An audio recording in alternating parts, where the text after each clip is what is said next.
观众朋友，大家好，我是刘品言，欢迎收看《南方特搜报》。在工业局高端显示科技场域应用实证推广与创新培育计划的支持下，成大医学院与群创光电合作，希望开发3D 重建影像软体。双方特别成立医学影像中心，希望未来作为医师重要诊断辅助与教学工具。成大医学院日前正式成立医学影像中心，由院长沈延胜与群创光电总经理杨柱祥代表合作双方，在副总统赖清德、副市长戴谦与成大校长苏慧珍等贵宾的见证下，举行揭牌仪式，期许成为精准健康产业的示范场域。2、1，请揭牌！成功大学医学院医学影像中心揭牌仪式圆满完成。在苏校长的支持之下，沈院长在去年成立的虚拟实境教室，把 AR、VR、MR 融入教学之中之后，再一次与医院的沈院长2个人携手群创光电，合作了裸视3D 的研究，希望建立一个类比环境，方便我们医生或者医学系的学生。能够呢做教学使用，我相信这未来不仅仅是用在教育方面，在医疗的诊断跟治疗，一定有莫大的这个帮助今天这个时刻呢，从科技跟医学的结合，我想我们有个深刻的思考，就是说，当我们从狩猎的社会跨入农业的社会，跨入工业的社会，或者我们现在习以为常的资讯的社会，跟下一个其实是超智慧的社会。超智慧的社会，其中会用很多的智慧的技术，似乎在导引我们的未来。可是医护无非以人为本，以照护为念。我更希望我们的医学中心永远用公益为心，所有的发展跟所有的效益，到最后是照顾更多没有机会享受资源、没有机会享受这个照顾的更大的这个群众。成大医学院医学影像中心结合面板大厂群创光电裸视3D 前瞻显示技术，希望开发3D 重建影像软体，提升3D 影像重建时与原始切割影像的吻合度与精准度。透过国产落地场域的认证，希望打开医疗高端显示应用与影像研究的新里程。预计未来将成为医师重要的诊断辅助与教学工具。记者林根台南报道。去年第1次举办的盐城奶茶节，受到民众与店家的热烈欢迎。今年盐城研究所也推出第2届的奶茶节，除了有更多的店家参与之外，进而推出多项活动与优惠，期望在后疫情的生活为地方带来新商机。在去年推出大受好评的盐城奶茶节，第2届就要开跑了。今年除了与在地40多家业者合作，更特别的是玩起谐音梗，只要在盐城当地寻找有余、文、乐的字，拍照后再给店家看，就能享有专属优惠。这个活动，盐城奶茶节第2届寻找盐城余文乐，然后余就是身份证有余，或者是乌鱼、沈鱼。反正你想到什么鱼都可以，谐音梗嘛。然后另外文具店、文鸟也可以，然后乐就是新乐街的乐，大乐透也可以。我们一定会就是给大家很多优惠，那我们就是会只要找到余文乐3个字，我们就有9折优惠。第2届的主题寻找盐城余文乐，不仅是饮料店，连早餐店、服饰店、餐饮店等都来凑一脚，而且每间店推出的优惠都不同。肖所长也欢迎民众到粉丝专页查看优惠内容。希望可以比去年好，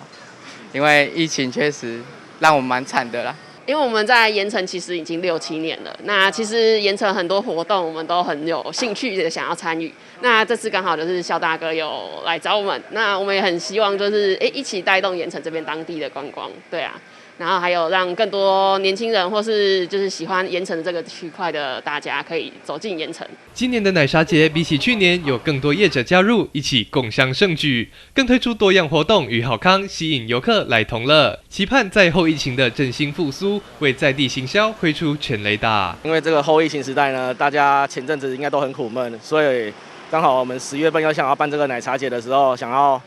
让大家看能不能走出来，然后来尝尝一下盐埕区的美食，然后来寻找渔文乐，顺便你也可以来这边观赏热气球、喝奶茶、大港桥、看烟火，都在盐埕区。盐埕奶茶节活动到10月底，欢迎大家把握机会到盐埕走走逛逛，寻找渔文乐拿优惠，也来一趟奶茶轻旅行。记者邱建勋高雄报道。关田菱角非常出名，不过菱角壳的处理就让地方很头痛。但是自从做成菱壳炭，并且开发出许多环保商品以后，对地方的产业经济助益良多。现在还进一步和庙宇合作，推出零炭香等文创商品。市长黄伟哲在民政局长等人陪同来到阿扁故乡关田惠安宫参拜。特别的是，现在该庙所用的就将当地菱壳炭加入传统沉香，做成特别的零炭香，希望净化空气，降低对环境污染。同时也将零炭玉手过炉，分送给大家，保平安、求健康。一上香拜，再上香拜，三上香拜，收香拜一下。好，来按顺时钟方向给它洗一下，洗哦，洗哦，一样呢，互大家摕到平安大赚钱。好。市长专程来关田，也要共同发表在地将废弃的菱壳炭结合宗教所开发的各种文创产品，包括保平安的玉手、Q 版妈祖造型的扇子，以及相关的菱壳炭制品，来推广环保循环经济。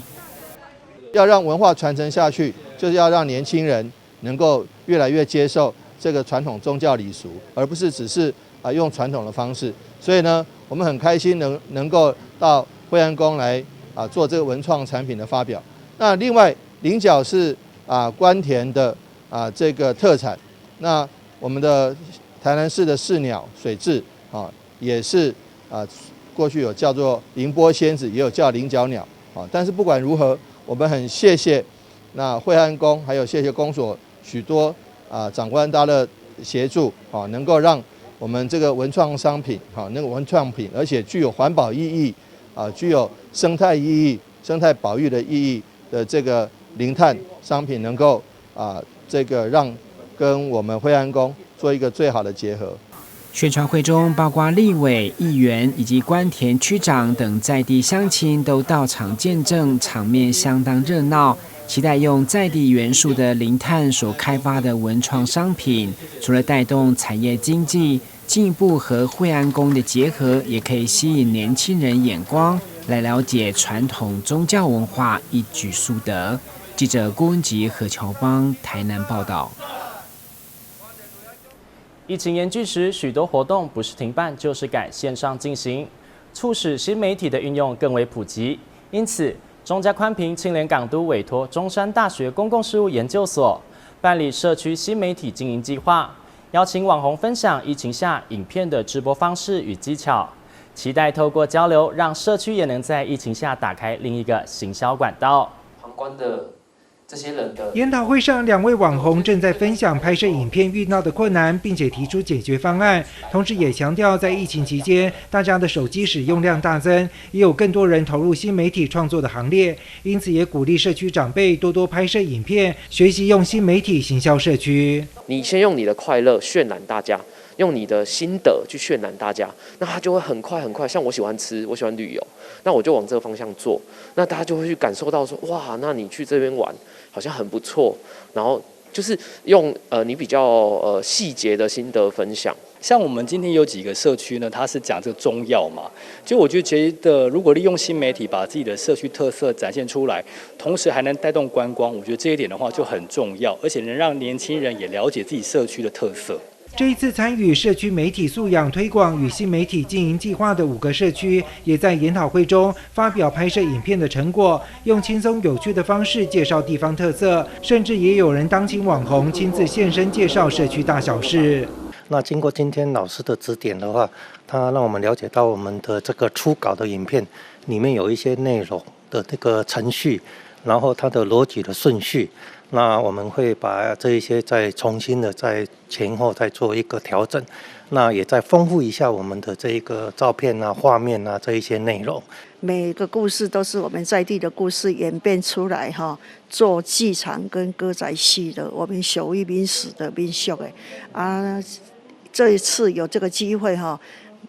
有这个能传承哈，把这个影片传承下来啊。对于这个录影这一方面来讲，是我们社区比较欠缺的这一些老师。那我发现其实这个部分是可以再去做加强，包含前置的作业企划等等之类的。那后面的部分呢，其实还可以去加强在制作上面的一个上字幕也好，或者是说转场特效部分。那如果去加强的话，其实是可以把社区的故事去做得更好。受到疫情的影响，许多活动都停办了，新媒体也趁势崛起，成了社区和外界交流的新管道。因此，这一次中山大学公共事务研究所接受中嘉宽屏、青联港都的委托，深入社区培训长辈影片拍摄的能力，期许能够透过新媒体的行销力，增加地方的能见度。那所以呢，我们就透过这样的一个计划，培养社区有制作新媒体，然后社区呢可以运用新媒体的能力，透过媒体的运用，让社区可以来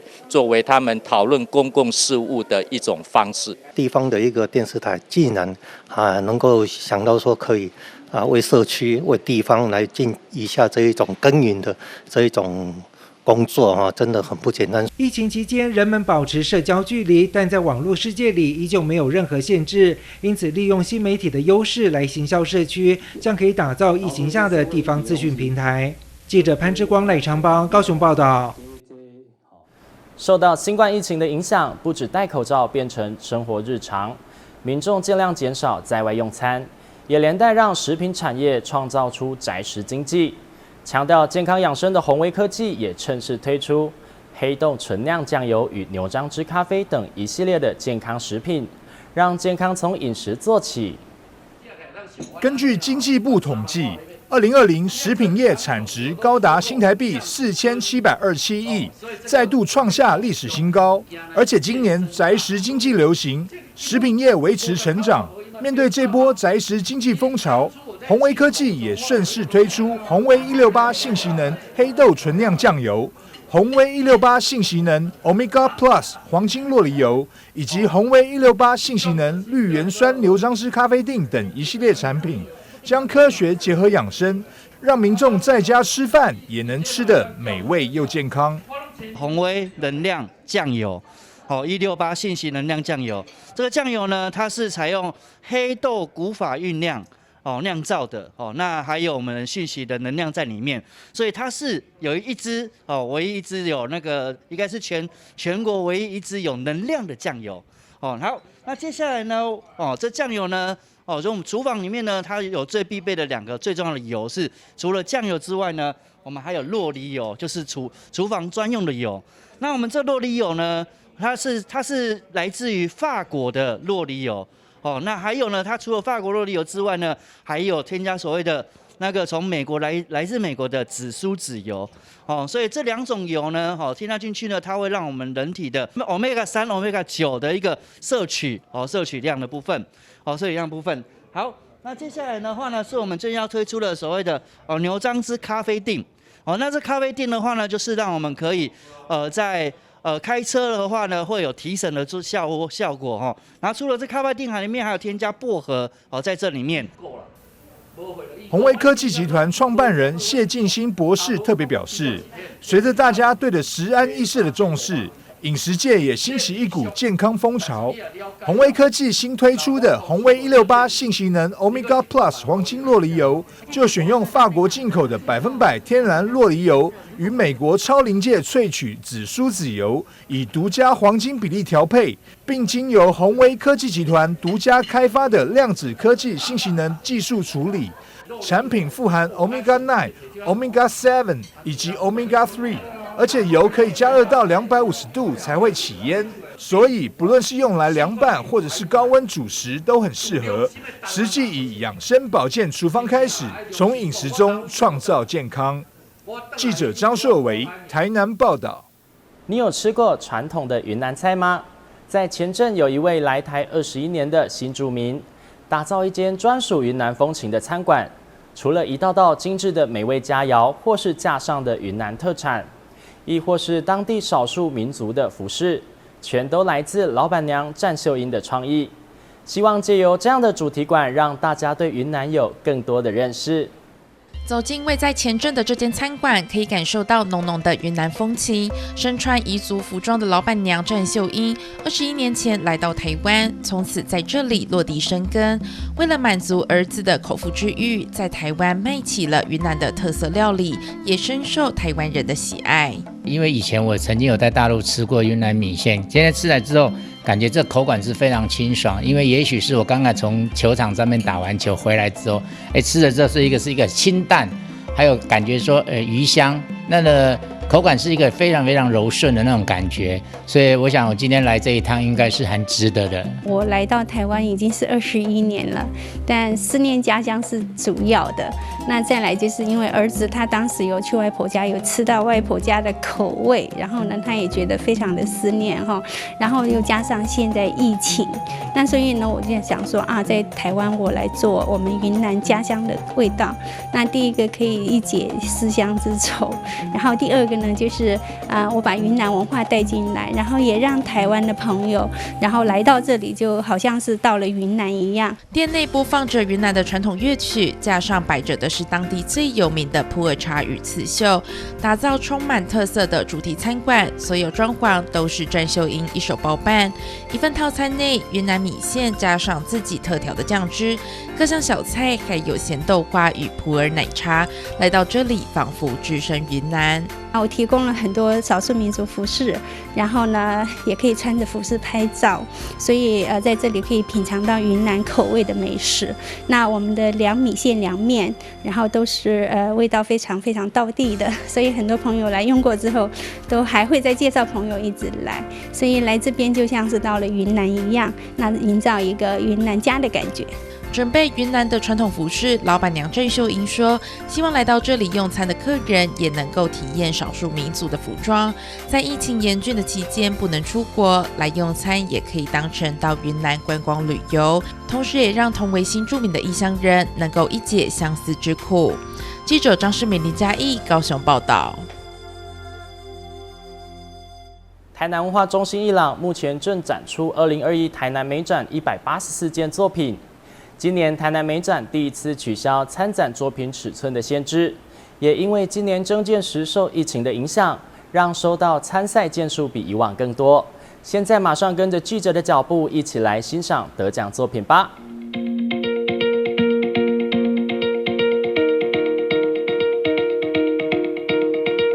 台南美展就是所谓的地方美展，很多县市之所以会开放为全国性的征件，主要是地方征件的数量越来越少。但是从这一次我们征件的数量高达673件，就可以看得出来，台南市在艺术的发展跟创作的能量上，其实是不断的蓬勃发展。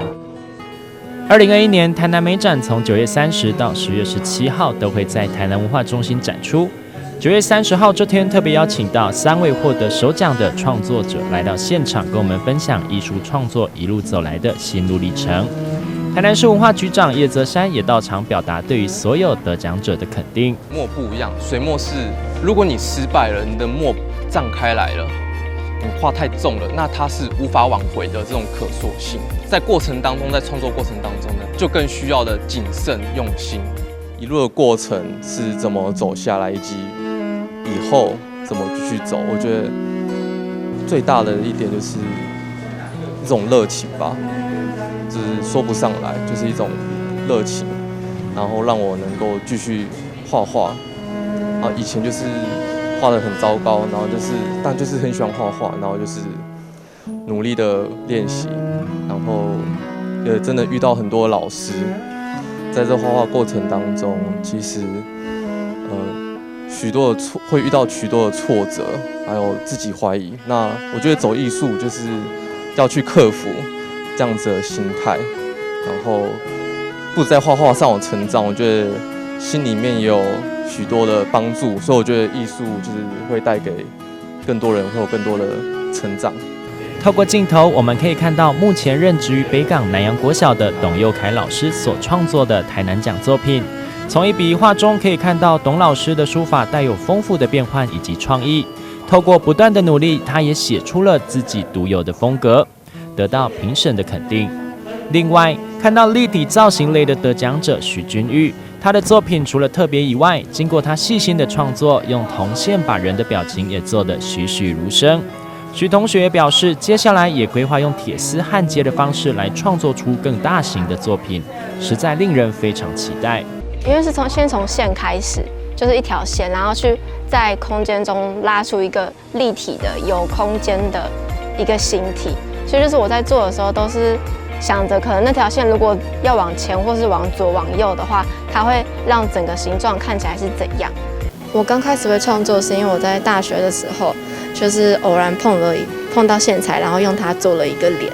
然后那时候的指导老师就跟我说，这也许有可能，所以我就这样一直做下来。我的得奖感言就是首先一定是非常谢谢评审的喜欢，然后就是很开心能得奖，就是也让我在创作上更有动力，就是对自己比较有信心这样子。然后未来的话，因为我现在是研究所，有比较更多种类的设备，所以我可以用亚焊去做大型的，可能我现在的媒材比较偏向铁丝这样子。我的创作的环境大概就是一张桌子、几支笔，每天利用一些零碎的时间。我觉得不需要很漂亮的环境也不用很贵的工具。大约5、6年前，拜师求教，然后目前的这个指导老师呢，他很鼓励学生要多多参见征件比赛，目的呢不是为了要得奖，而是要在认真准备一件作品的过程中，能够熟练学习的创作技法，然后让自己更加精进。那也因为这样呢，这几年来我陆续参加一些县市的征件比赛。9月30号起到10月17号的展览期间，邀请各位市民朋友可以利用时间一起到现场，透过作品感受一下每位创作者创作过程的热情与创意。记者刘品言，台南报道。在左营荣总院区旁开设了一家自种自烘的台湾咖啡店。咖啡店老板卓瑞贤从原乡茂林来到都会区创业开店，更在2020年荣获国际咖啡杯测冠军。希望透过咖啡店与民众分享手作浓浓的咖啡香。走进咖啡店里，飘散着阵阵咖啡香，也会看见大型木雕艺术装置。而咖啡店老板卓瑞贤正专心在手冲咖啡，这些咖啡豆都是卓瑞贤自家种植、自己烘焙的，希望将台湾咖啡分享给顾客。市区有很多家不同风格的咖啡店面，但是却比较少，甚至没有看到一些我们自己原民乡代表的一些店面，还是有，但是我会觉得我们是不是自己也能做类似这种事情，把我自己家的产品咖啡跟因为毕竟我们家的咖啡跟爱玉都是我们自己采收的、自己种植的，然后就会觉得想要把这些商品不只是在山上卖给别人，想要在市区让更多的朋友认识到我们，所以我就觉得这是我想要做到的东西，把我们山上的东西带下来。有着对咖啡热爱的卓瑞贤，除了自种自烘的咖啡豆之外，更在2020年荣获国际咖啡杯测冠军。希望透过咖啡店与顾客分享。目前我们这边主打的咖啡我们这边店里主打的咖啡是我们自己台湾咖啡。那台湾咖啡就有分一些不同的处理法，一般常见的水洗、蜜处理、日晒跟低温厌氧这边都有。然后再就是爱玉也是。然后我们会这边比较特别是我们有在做一些冰滴的咖啡。对，一般市面上可能美式居多，但是我们这边也有做一些冰滴的咖啡。那冰滴咖啡我们是以长时间去萃取，所以一杯的咖啡大概都会从4到8小时内就是要花长时间去萃取它，所以这个冰滴咖啡也算是我们一个独特的招牌。店内除了主打咖啡之外，还有原香爱玉可品尝。而卓瑞贤面对每一位顾客，总是热情的介绍与分享，在咖啡的制作上也都能看见他的用心。记者李正道高雄报道。感谢您的收看，祝您有个愉快的周末。我是刘品言，我们再会。